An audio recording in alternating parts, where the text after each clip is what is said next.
this will break your heart. I'm never gonna hold you back. I'm always gonna have your back. So try to remember that. I hope you're happy. Hello, beautiful people. Boy, has it been a long, long day. I am actually not going to do the homework. It's almost like I think I like to goof off on the weekends and talk to you, or just there's, that much stuff happening that I like sharing with you on the weekends.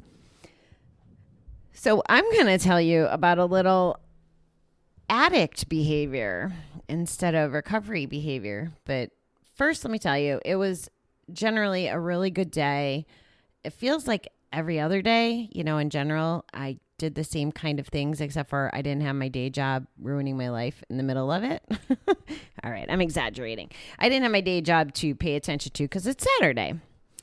So I was able to focus on a lot of things, and I've been literally on the computer for like the last 6 hours. So that helps keep me out of trouble. And I'm learning a whole new business, which is pretty cool. And then I led my first webinar today, which was fun and different. It's way different when people could see your face. You can't see my face, so I don't have to get dressed up for you. I don't have to, keep a poker face, pun intended, on my gambling free show. Anyway, so that I thought went pretty well for my first time. There was about a dozen people there throughout the course of it. 2 of them I knew, a little better than the rest, but my exercise that I presented seemed to be well received. So that was a win, because that's the kind of stuff that I'm learning how to do in the background. And I went to go to the store and I forgot my mask. So I came home and I ended up not buying stuff. I was able to get my prescription, but it's so weird right now that, New York's pretty much still, they called it starting to open about a week ago, but everybody's still mandated to wear masks and, be very careful and all that stuff, which I am not opposed to. And now this last week, I'm hearing from so many different parts of the world and states in these groups, and everybody's at different stages. And we talked about worry this week in one of our conversations here on the show. And I'm not going to worry about it, but I am going to say it'll be interesting to see what this next wave looks like, or what the next, does everybody become healthy because the politicians decided to open stuff up? Is there really this fall, version? I sure as heck hope not. It's intrigue, I guess, at this point. I'm still I'm sad for all the loss, and then not only the loss, but the survivors. Oh, I'm going to tell you a story. All right. I have to remember to tell you a story. So maybe tomorrow night when we take the night off the relapse symptoms, I'm writing myself a note, because, well, we'll see how much time I have. Sorry, you're hearing me think out loud. So the addict behavior thing I wanted to share is, I have been so proud of the center, and I tell you guys about it all the time. That's where my groups are. That's where a lot of my people are. That's where my counselor is, right? There's so many positive things. And I'm guessing some of it is because of the quarantine and some of the frustration around what's going on in the world. But there's been a precedent where 2 people in particular, there's always conflict. If one says the sky is blue, the other one will argue with them until a lot of the people in the audience get frustrated. Some people leave the room that we're talking in, and it's been an ongoing thing for a long time. I was caught in the crossfire, I think, once, and I think I even told you guys about it because I was getting private messages in the background, and it escalated to name calling and religion and politics, and it's just not the way I mean, in a recovery environment, I don't know. I guess I'm grateful, by the way, that I get to vent and bounce this off of you, but it bothers me. It really bothers me. And I know it's kind of unavoidable. Like in the real world, there's always going to be people that almost look for conflict. And I'm here to tell you that, well, I guess this actually kind of ties in. Is it a symptom of a relapse when we're acting like we want to look for fights? I didn't mean to actually make that our topic tonight, but that's almost what it's like. Is like some of these folks want to fight for the sake of fighting, and maybe they're just tired of fighting with the people in their own households. And to be completely honest, I struggle with the personalities of both of the people fighting, but nobody knows that. They'll only know if they're listening now. But nobody would know that on the surface. And part of what keeps me in line with that is you guys, because it goes back to my practice what I preach and wanting to be a good human and trying to work my recovery. Engaging in arguments just for the sake of it, all it does is generate the kinds of feelings that could make someone want to go gamble or drink. Or today I'm oh God, I think I'm on my 6th day again without having, so I haven't had a cigarette since March 21st. However, I've told you that I've cheated and I've had cigars and I vape, but I haven't even had the cigars in 6 days. And reading this stuff made me want to go to the store and buy a pack of cigars. I didn't, but I could feel those emotions and the triggers and okay. So what I'm going to do is not completely remove myself, but I'm not even going to get involved in the conversation, whatever. I need to protect myself. And I guess that ties into the fact that here we are, it's Memorial Day weekend. The webinar that I was in today was in the alcohol recovery group that I'm in. And the group meetings at the center, even the last week, have been about, in a traditional Memorial Day weekend here in the States, there's parades and there's picnics and there's a lot of partying. Now, partying wasn't my first go-to, but going to the casino sure was. Like I got pulled over on Memorial Day years ago, coming back from Foxwoods. Like we were up over 24 hours gambling. I had my mother and my cousin in the car.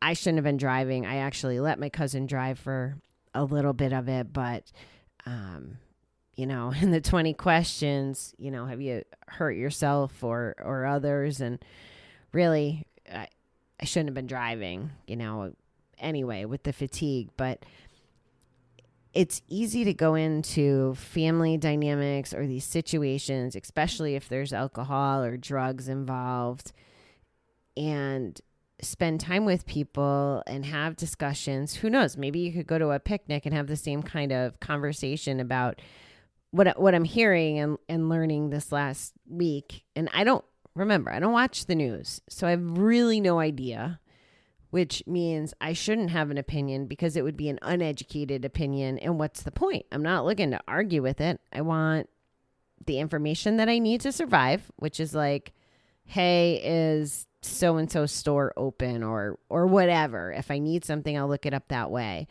But I don't need that weight of all that negativity, whether it's in the chat room of my group or the news or politics. It's an election year, as I sure some people have it super on their radar, and I'm sure other folks are totally distracted by it. I don't know what, that'll look like. And I do have some opinions about politics, but not in any great, not anything I would ever share publicly or in an unsafe, place or conversation. Even my relatives can't get along about it. Anyway, there's all these variables, right? Like there's so many. And I guess what I want to say to you tonight is, first of all, if you're feeling any of these things, I'm sorry. I'm sorry that you're going through that, because it can really suck. And depending on, where you are mentally, maybe even physically where you are, it can, I don't want to say it's like an excuse to go gamble or an excuse to drink or drug or whatever, but it's almost like I can understand it even more if it was up to me to understand. Again, I'm just kind of talking in theory here, but these things, I don't want to say all right. So when Bob died, I remember Bill saying to me, I had just gotten back from the trip. I had, the 2 deaths in a week. I'm still not over some other stuff from last year. And he looked at me and he said, you had every reason to gamble this week, which sounds counterintuitive. And he was trying to say it as a compliment, but that's kind of what's happening right now. And I'm not giving you a blank check. I'm just saying that it's brewing, and it would be so much easier to cope in negative fashions. And I guess the first thing I'm asking you is be aware of your feelings, and emotions. And if you are feeling that angst or that anxiety or that anger or whatever, go for a walk, call someone that'll make you feel better.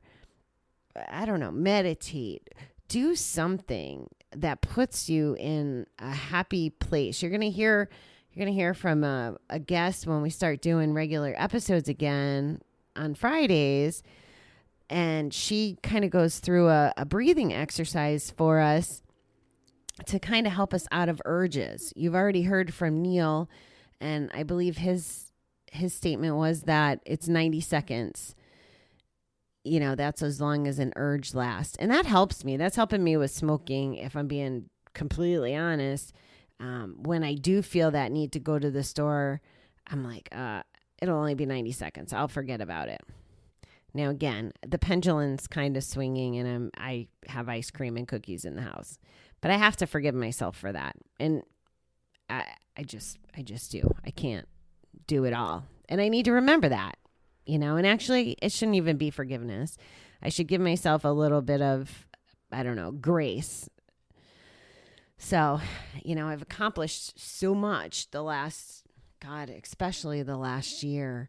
But, yeah, especially the last year. But to get through where I feel really good about not wanting to gamble, and I feel pretty good about not wanting to drink. I mean, there's still some questions, and I think my last scheduled vacation of this year, we finally broke down and we moved it to next year. I'm gonna have a very busy, fun next year, and that was the one that was giving me the most hesitation in the back of my mind, because it's a cruise, and you could buy a drink package, and it's folks that I drink around or with traditionally. So, but that got moved. So maybe, and it was funny because when I was rescheduling, I was like, oh, well, maybe this got moved because I would have drank, and my weird wheels turning, but okay, well, it got moved to next year. Maybe I'll be better positioned to not drink,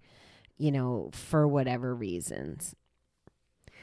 I know I'm all over the place. Thank you for listening and understanding.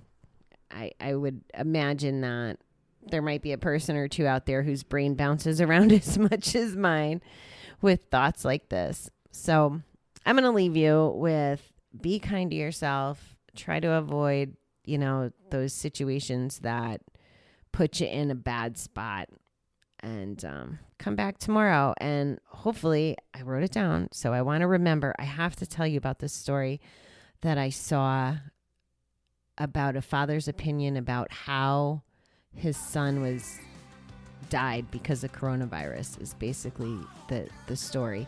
So I'm going to share that with you tomorrow. I hope that you have a good evening. I hope you're staying safe, and I will chat with you in the morning. Good night, beautiful people.